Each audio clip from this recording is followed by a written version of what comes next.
hindi nyo pa nakikita, may basurahan doon. Basurahan doon para doon yung itapon ang mga kalat.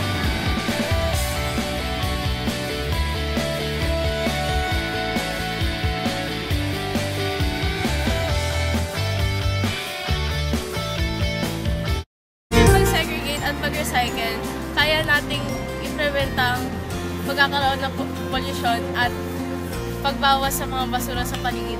In our country, we should segregate our trashes and throw them in the proper trash cans. I can simply reduce air pollution by means of walking instead of using transportation vehicles and proper disposal of garbage, since garbage is also one of the pollutants of air. Sa factories, to reduce pollution, siguro dapat mas strict yung DNR sa pag-control ng mga factories around Pasig River.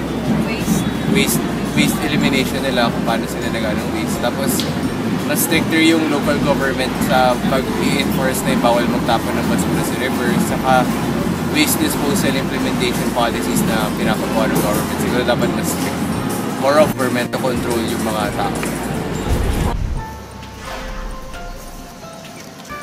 Ang pagkaubos ng ating likas na yaman tulad ng mga puno, ang pag-abo at pagiging madumi ng ating likas na tubig, ang pagdumi ng hangin, pagdami ng populasyon, at ang pagkasira ng ating kapaligiran ay sanhi ng ating maling ginagawa sa mundo.